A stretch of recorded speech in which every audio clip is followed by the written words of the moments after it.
Welcome to WhiskyCast, cask strength conversation featuring news and interviews from the world of whiskey. I'm Mark Gillespie, and this is episode number 1138 for December 7th, 2025. Coming up in a few minutes. Scotch can only come from Scotland, of course, but Scotch lovers come from all over the world. So this is a way for us to welcome Scotch lovers into the world of American Single Malt, especially the traditional side of it, because there are whiskeys that anyone who loves Scotch would love in the world of American Single Malt, and we really want to highlight those. Adam Polonski and Nora Ganley-Roper are trying to educate Scotch lovers about American Single Malts with their latest release of Lost Lantern whiskies. It's the 5th anniversary for Lost Lantern, and we'll discuss their latest tranche of whiskies on this week's WhiskyCast In-Depth. I'll taste 3 of their new releases in the What I'm Tasting This Week department, and we'll say goodbye to an old friend. Robin Laing died this weekend at the age of 72. The news is next on this week's WhiskyCast, whiskey's longest-running and most awarded podcast series. Crafted with time, shaped by nature, perfected by generations. From Yamazaki to Hibiki to Hakushu, every drop of House of Suntory whiskey is a reflection of where it comes from. House of Suntory. This is Japanese whiskey. Enjoy responsibly. Suntory Whiskey Single Malt and Blended Japanese Whiskey. 43% alcohol by volume. Copyright 2025 Suntory Global Spirits Import Company, Chicago, Illinois. Gifting season's right around the corner. Luckily, you don't have to overthink this one. Dewar's 12-year-old. Finished in first fill, unrinsed bourbon casks. It's the kind of gift that makes you look good while making them feel special. Stick around. I'll explain. Let's get started with the week's news. It's brought to you by the Dalmore. Brown-Forman reported its quarterly earnings this week. The second quarter of the fiscal year was a down one for the Louisville-based company, with organic sales down 2% for the quarter compared to a 1% gain during the first quarter of the year. CEO Lawson Whiting told investors the results were in line with the company's expectations, given the current economic climate. Jack Daniel's sales were off by 6%, while Woodford Reserve was up by 6%, and Old Forester sales gained 2%. Brown-Forman's other whiskeys also did well, with gains for Slane Irish Whiskey, Glendronach, and Benriach Single Malts. The Canadian boycott of American whiskeys also hurt Brown-Forman, with total sales down 61% for the first half of the fiscal year.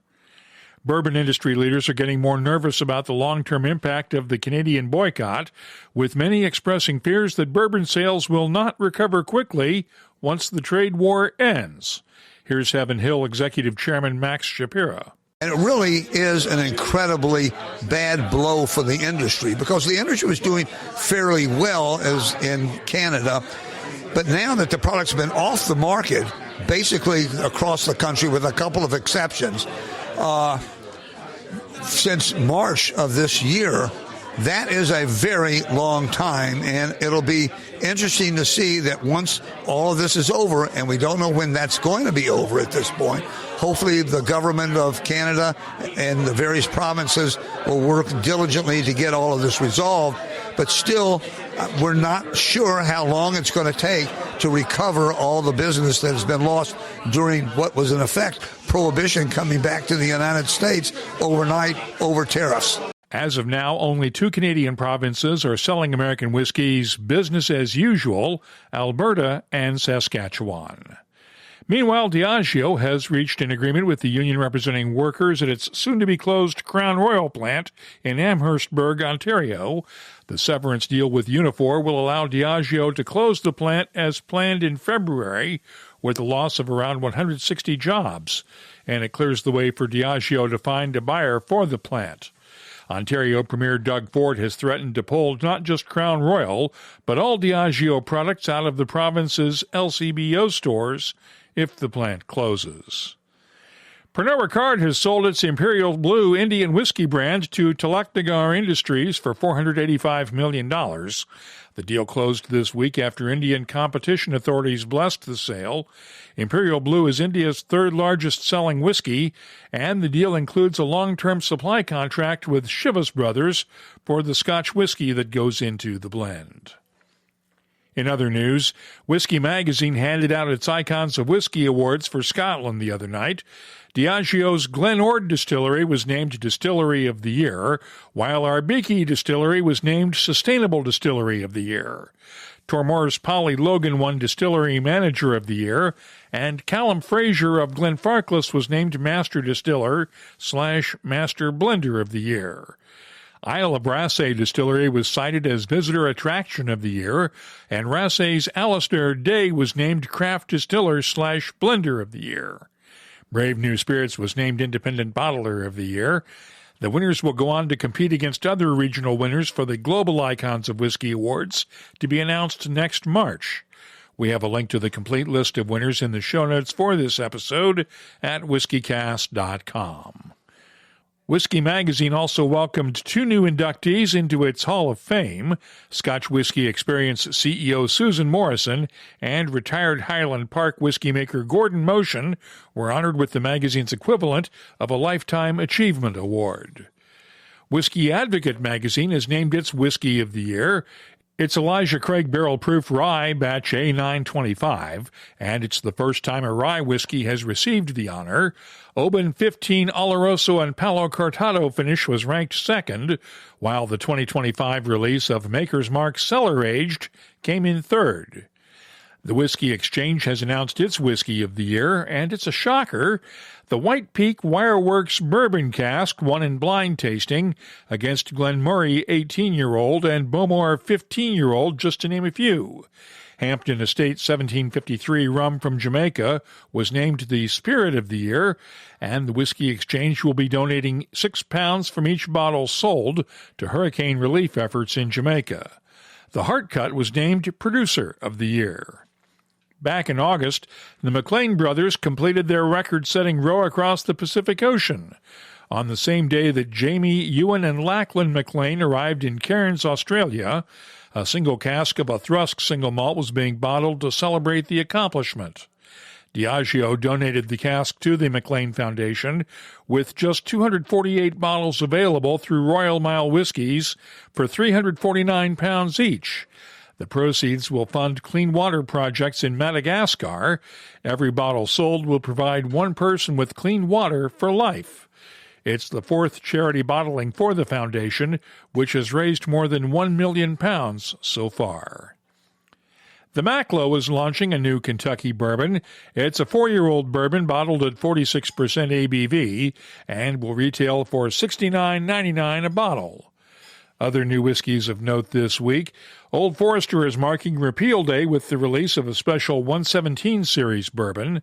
Prohibition-era Still Proof is bottled at 65% ABV or 130 proof, reflecting the distillation proof on the medicinal whiskey Old Forester made during Prohibition.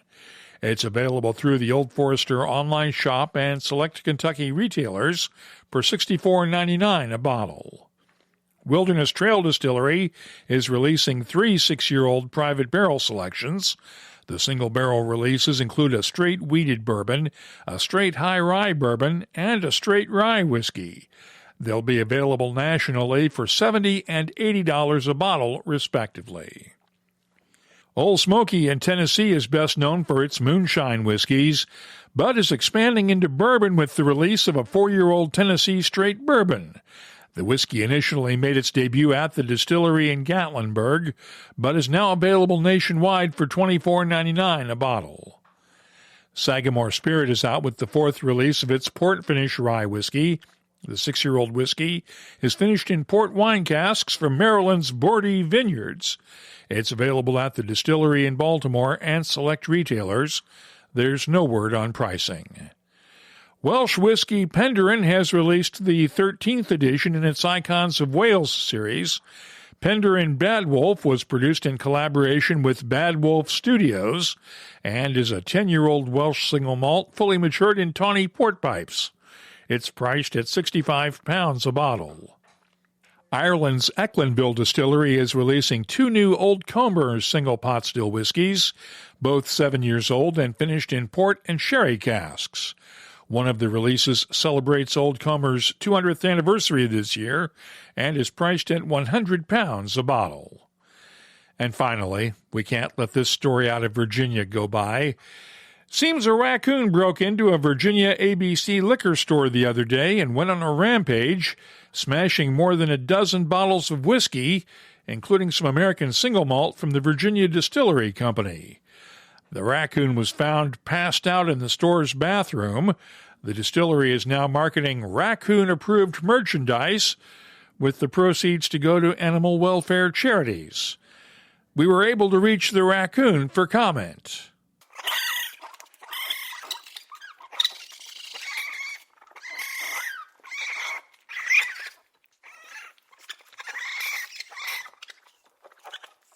Loosely translated, "Oh my frickin' head." The raccoon has since signed with an agent and will be hitting the festival circuit soon. You can keep up with the latest whiskey news all week long at whiskycast.com and in the WhiskyCast community app. The news is brought to you by the Dalmore.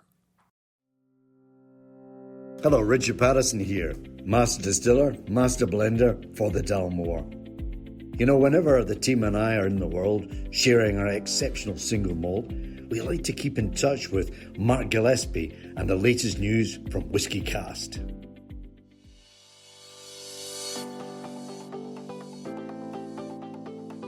Let's open up the calendar now and see what's happening around the world of whiskey. Maker's Mark has its annual Star Hill Farm Holiday Open House coming up on Friday in Loretto, Kentucky.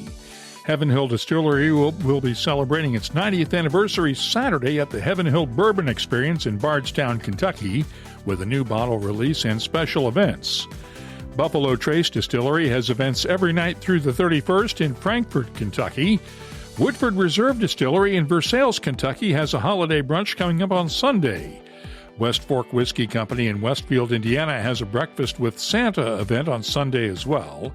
And the Burns Pub in the Denver suburb of Broomfield, Colorado has a Christmas party with the folks from Glenmorangie coming up on Monday the 15th.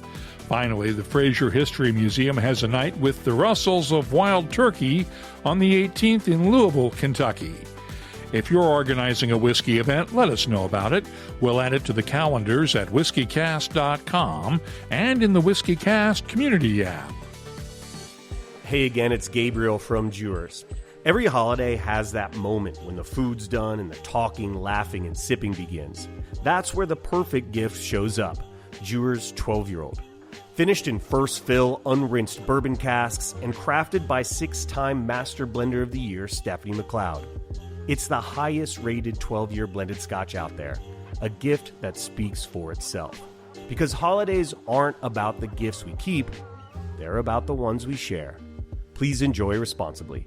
Copyright 2025, Jewers is a trademark. Imported by John Dewar & Sons Company, Coral Gables, Florida. Blended Scotch whiskey, 40% alcohol by volume. WhiskyCast In-Depth is brought to you by Glendalough Irish Whiskey. Nora Ganley-Roper and Adam Polonski started Lost Lantern Whiskey 5 years ago as a way to bring the Scottish tradition of independent bottling to the United States. Their latest series of releases is dubbed the Scotch Lovers Collection, not because there's any links to Scotland, but because the whiskies are designed to appeal to Scotch whiskey fans. I talked with Adam and Nora recently on a Zoom call. So you went back to the past for the first couple of whiskeys in this tranche, didn't you? We did. Yeah, so this year is Lost Lantern's 5th anniversary. So we decided that for our 5th anniversary collection, quick online drop that we did, we would revisit the first 4 distilleries that we worked with for single casks to show how much the industry has changed just in a few years, just since 2020. Well, and the blends for the Scotch Lovers collections also continue that. And we have American Vat and Malt, which is our first ever blend that we did. We reissued a little bit of the original in our new packaging, and then decided to look at it from the 2025 view. So we actually took some of the original American Vat and Malt and layered over some additional distilleries that if we were doing the same collaborative blend now that we did then would have been included in that. And it's a fun comparison to see those differences. You also managed to get some whiskeys out of 888 Distillery. Yeah, that was definitely something that has been a long time coming. So when we started Lost Lantern, it was very much modeled on the Scotch independent bottler model. We wanted to be shining light and great whiskeys from all across the country, including ones that people hadn't tried before. And one of the places we always really admired was Triple Eight on Nantucket Island off of Massachusetts, which makes the oldest age-stated American single malt in the country, which has won all kinds of international awards. But they never released any single casks before or anything at cask strength. It's just not really the way they do things. They focus on the blender's art. So we, after much conversation, we're able to talk them into parting with a few casks that we could use as a tease to what this amazing distillery is up to. So it's two of our oldest single malts that we've ever released, a 10-year-old single malt from Triple Eight, a 11-year-old that was fully aged in Sauterne casks, and also a 6-year-old that is their first release of peated whiskey ever. So it's a distillery that people who are in the whiskey industry are very familiar with, but a lot of whiskey lovers have not had the chance to try it before. So this is really a way that people can get a taste of it and then graduate from there to the notch. Yeah. And in general with this collection, which its theme is Scotch lovers, and it's worth acknowledging this is not Scotch. We're not saying it's Scotch. Would you want to say what you usually say? Yeah, Scotch can only come from Scotland, of course, but Scotch lovers come from all over the world. So this is a way for us to welcome Scotch lovers into the world of American single malt, especially the traditional side of it, because there are whiskeys that anyone who loves Scotch would love in the world of American single malt, and we really want to highlight those. Tell me about the Warfield, Idaho single malts. I wasn't even aware of these guys. So that one is one of the ones that I'm most excited about that we've done in a while because a lot of people don't know them yet. So as you know, every distillery that we work with, we visit in person. There are more than 2,500 distilleries around the country, and some of them are newer or rising stars, are only available in 1 or 2 states. And I had never tasted their whiskey before I visited their distillery in Idaho about this time last year, November 2024. I walked in, I read a little bit about them and thought it was interesting enough to visit. And I got there and I thought that this place is the real deal. They've got Forsyth Scottish copper pot stills, one of the only places in the United States that has them, aging all of their single malt in used mostly ex-bourbon barrels, and really bringing a Scottish perspective to a very different climate. The founders love Scotch. They basically created the brewery in part so they could eventually make single malt. And to me, their whiskey tastes like, again, it is not Scotch, but it reminds me of a Speyside or a lowland single malt. But being aged in the mountains at 6,000 feet, it gets to this really high proof that you just don't see in Scotland. It's 135 proof. And it's a place that a lot of people, I think, will probably never encounter before, but I really encourage people to, if you ever either in Idaho or get a chance to try it or try our single cask, I'm really excited about them. And I think a lot of people, more people will know them a few years from now. Nora, you were about to say something? Oh, I was going to add, yeah, it is an American proof, 135, like we're tickling hazmat. But it's a fun juxtaposition of, I mean, in general, we're looking for this collection for traditional flavors. We wanted to showcase how, like, I mean, you know this, Mark, just as well as we do, that American single malt has such a breadth of flavors, from the very innovative mesquite smoked or more kind of brewer tradition to very traditional flavors. And for this collection, we wanted to speak directly to that traditional side, the people who understand single malt from a Scotch perspective, and showcase those specific distilleries and whiskeys that can either be a light bulb moment for someone or an access point or whatever to bring them into the world of American single malt. But also, it's fun to have a whiskey like the one from Warfield that both has that traditional flavor profile, but also gives you a sense that, like, we are not in Scotland. We are in the United States. 135 proof, high altitude whiskey will pack a punch. And it's fun from that perspective, because otherwise, with the Triple Eight, we have very maritime climate influences, cooler, honestly, very similar to Scotch from a climate perspective. And then McCarthy's out on the West Coast, Pacific Northwest, also cool.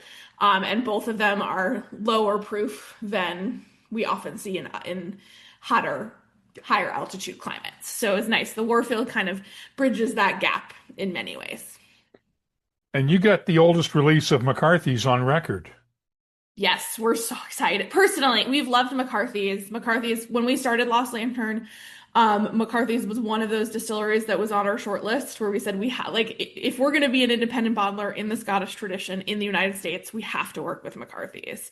And we're really lucky to have a wonderful working relationship with the team over there. We love their whiskey. Caitlin, who's the master distiller over there, reached out to us and said, guess what? We have some whiskey turning 10. Do you guys want it? And the answer to that, when you get that type of phone call, is, well, for us, it's like, let's taste it first, but probably yes. And it fit. We've been working on curating this collection for years because we wanted this traditional profile. And that ended up being the final cask for it. It actually just turned 10. We dumped it, put it in a bottle, and got it out. It's the quickest birthday to release that we've ever done, but we wanted it to be that 10-year-old age statement, since you've never seen anything like that from McCarthy's before. I think that about does it. Anything else you can add I didn't ask about?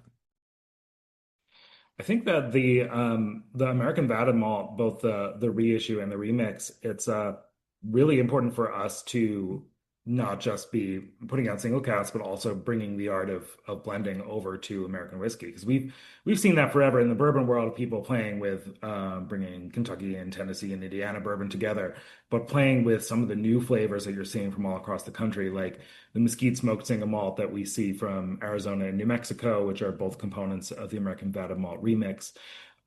It's something that no one has really had the chance to explore because so many of these distilleries are relatively young. But these flavors that are exceptional on their own can also come together in a bigger blend, in this case with a blend of American single malts, to create flavors that don't exist individually on their own. Just like the best blended scotches and the best single malts, like we drink both. They both have a lot to offer in different sets of flavors. So it's exciting to be able to be breaking new ground in that area. Yeah. And go ahead. Go ahead. I was going to say, for me, this collection is really an invitation to all of you that are listening right now that love Scotch and haven't necessarily given American Single Malt a chance lately. This is your invitation to come back to it, to give it a try, and see if there's something that really speaks to your palate. How's business going? This year has been pretty good for us. The government shutdown is definitely a little scary at this point. We were lucky to have all of our labels submitted for the fall collection, but our spring collection, those labels are chilling in a queue right now, kind of biting our nails a little bit. But we're a small company. We are squarely in the luxury space, and so we've been very fortunate in not seeing much of a dip in demand at all. So we've been able to grow despite the headwinds that a lot of our distillery partners have been experiencing. So we count ourselves lucky. And one of the things that we said early on when we started Lost Lantern is that independent bottlers in Scotland really have always played a counter-cyclical role, that when the industry over there is bad, that's when independent bottlers buy a ton of whiskey. I think of all the amazing independent bottled expressions of Ardbeg that were distilled in the early 90s, when that was most of what they were doing, and it helped keep Ardbeg going until it was booming again. And we'd said for years to our distillery partners that, if you're ever in a rough spot and us buying a couple of barrels makes a difference, if that helps you out, then just give us a call and we'll do that. We're not huge, but we want to be able to help in that way. And this year is the first time we're really starting to see that some people are like, yeah, we actually need a little help to be able to keep everyone on staff or just hit their numbers, and they have a little bit of extra whiskey. So we're able to help that and create a nice synergistic relationship across the industry. Lost Lantern whiskeys are available through their website, along with Sealbox, select retailers in California, New York, Massachusetts, and Rhode Island, and at the Lost Lantern Tasting Room in Vergennes, Vermont. Thanks to Nora Ganley-Roper and Adam Polonski for joining us this week on WhiskyCast In-Depth, brought to you by Glendalough Irish Whiskey. Our story begins in the wilds of County Wicklow, the Garden of Ireland, a place where nature moves slowly and meaningfully. Some whiskies blend in. Glendalough Double Barrel stands apart. I'm Rowdy Rooney, head distiller here at Glendalough, and I personally oversee our whiskey making process from start to finish. We do things slowly, and we do them right. We start with a smooth, single-grain Irish whiskey. We age it in flame-charred American oak for soft vanilla and a honeyed depth. Then we finish it in Oloroso casks from a small bodega in Spain. Casks we season and ship ourselves to make sure the wood is still alive with character when it arrives. That kind of care gives Glendalough Double Barrel its rich layers of dried fruit, warm spice and signature smoothness. This is a whiskey at its own pace, and it's worth every second. This is Glendalough Double Barrel, crafted to stand apart. Let's start the What I'm Tasting This Week department with Lost Lantern's 11-year-old Sauterne cask matured single malt from 888 Distillery in Massachusetts. It's bottled at 60.5% ABV, and the nose is very aromatic with touches of green grapes, dried fruits, and garden herbs. The taste is dry and astringent, peppery and fruity with white pepper, dried fruits, and a hint of honey that comes out as the spices begin to fade. The finish is long, dry, and spicy with a touch of honey, and I'm scoring the Lost Lantern 888 Distillery 11-year-old Sauterne cask a 92. Now, 888's 10-year-old single cask from Lost Lantern is bottled at 62.1% ABV. The nose is malty and complex with barley sugar, toasted oak, honey, and vanilla. The taste has notes of barley sugar, baking spices, cinnamon, honey, and vanilla, and the finish is long and spicy. I'm scoring the Lost Lantern 10-year-old 888 Massachusetts single malt a 93. Finally, Adam and Nora told us about Idaho's Warfield Distillery, and their bottling of a Warfield Organic American Single Malt is bottled at a whopping 67.7% ABV. The nose has a nice maltiness with touches of peaches, lemon zest, and a hint of cedar. The taste is dominated by black pepper spiciness, a hint of bitter lemon, and touches of honey and cedar in the background. The finish has lingering spiciness with a touch of citrusy tartness. I'm scoring the Warfield Idaho Single Malt from Lost Lantern a 90. I'll be adding these whiskeys to our searchable list of more than 3,900 different whiskeys from all over the world. Check it out this week at WhiskyCast.com. Japanese whiskey began with Shinjiro Tori's vision to reflect the true nature and spirit of Japan. The House of Suntory was founded on these principles, guided by generations of craftsmanship that have transformed time, nature, and precision into something greater than the sum of its parts. Pure waters from the mountains of Hakushu, Mizunara oak shaped by decades of patience, a blending philosophy rooted in harmony. These aren't just techniques, they're a way of thinking, a quiet pursuit of balance and depth. From the layered complexity of Yamazaki to the crisp vibrancy of Hakushu and the elegant artistry of Hibiki, every whiskey is a reflection of where it comes from and the hands that shape it. House of Suntory. This is Japanese whiskey.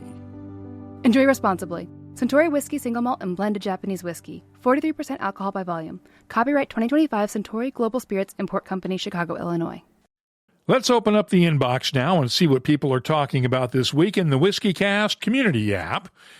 Christina posted the story about the drunken raccoon in Virginia in the app this week with the question, any guesses on the bottles the raccoon raided? Law School Drunk responded, probably Fishke. Raccoons love that herring. Ian Bruce added, possibly some muskrat cask whiskey. And Peter Sprunger chimed in, I love the fact the raccoon tried to make it to the bathroom. Looks like he gave up while trying to choose between the trash can and the toilet. Whiskey Mikey 79 said, went straight for the Everclear, I bet. And Matt in North Texas shared a post from the Virginia Distillery Company to its mailing list, and we'll quote from it exactly because it's pretty good. We'd like to address the reports of the very intoxicated raccoon found inside a Virginia ABC store. According to eyewitnesses, the raccoon entered the premises, bypassed the allocated bourbon, and went straight for our award-winning American Single Malt. While we're proud of our whiskey, we did not expect it to be quite so appealing to local wildlife. We'd also like to apologize to the raccoon's family. As a family-owned company, we know what it's like when a relative gets a little overly confident in the whiskey aisle. Thankfully, the raccoon was indeed 21 and had a valid Virginia ID. If we're guilty of anything, it's this. Our whiskey is too damn good. That's on us. To avoid future omnivore indiscretions, we're updating our motto. Virginia Distillery Company, irresistibly smooth. Even if you eat mostly trash, please drink responsibly. From the desk of Huge Liability, Animal Communications Director. Well played, guys. Well played. If you have something you'd like to share with whiskey lovers around the world, download the free WhiskyCast community app from your app store and join the conversation. You can also find us on social media. Look for WhiskyCast on X, Blue Sky, Threads, Instagram, and Facebook. Our email address is comments@whiskycast.com. Let's close out the show now with Behind the Label, our look at the history, science, and people who make whiskey unique. And Robin Laing certainly made whiskey unique.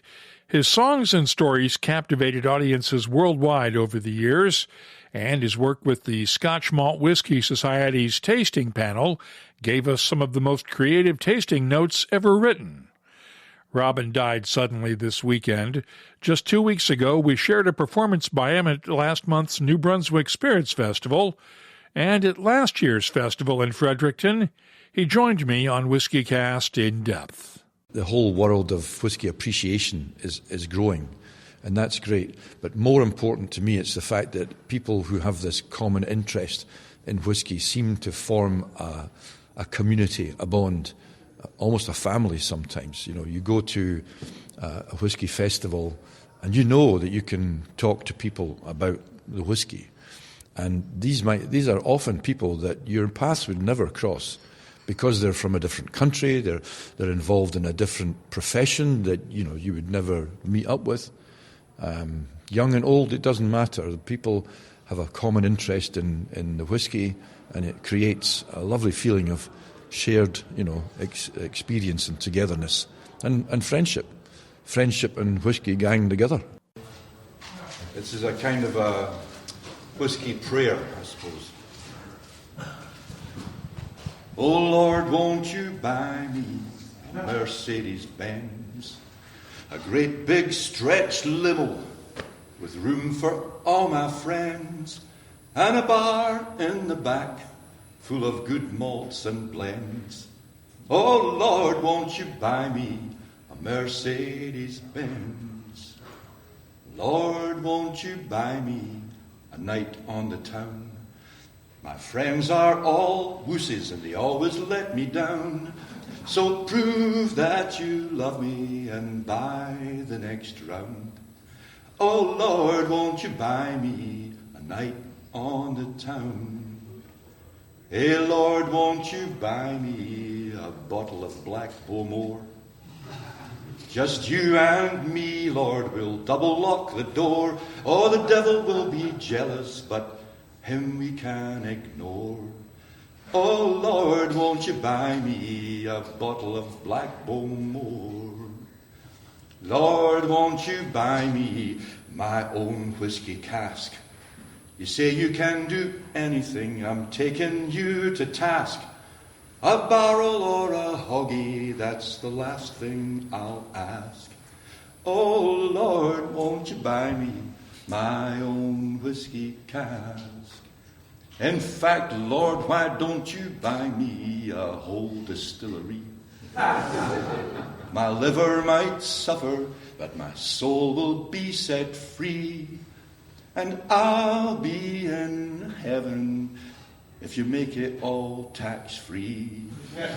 Oh Lord, won't you buy me a whole distillery just for me?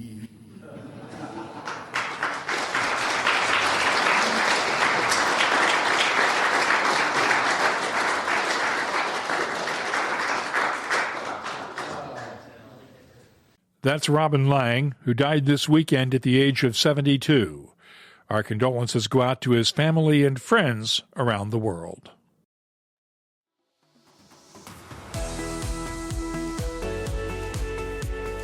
That's all for this episode of WhiskyCast.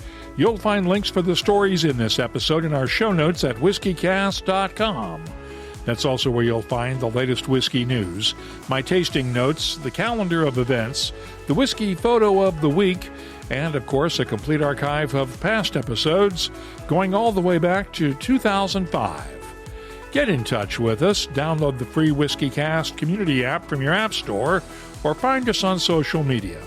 We're on Blue Sky, X, Threads, Instagram, and Facebook at WhiskyCast, and the email address is comments@whiskycast.com. Food's gone, stories are flying, and everyone's laughing a little too loud. That's when Dewar's 12-year-old feels right at home. Enjoy the holidays from your friends at Dewar's. Crafted with time, shaped by nature, perfected by generations. From Yamazaki to Hibiki to Hakushu, every drop of House of Suntory whiskey is a reflection of where it comes from. House of Suntory, this is Japanese whiskey. Enjoy responsibly. Suntory Whiskey Single Malt and Blended Japanese Whiskey. 43% alcohol by volume. Copyright 2025 Suntory Global Spirits Import Company, Chicago, Illinois. WhiskyCast is a production of Cask Strength Media, copyright 2025, and comes to you from the charming, yet regrettably dry town of Haddonfield, New Jersey. I'm Mark Gillespie, reminding you that when you drink, please drink responsibly. Thanks for listening.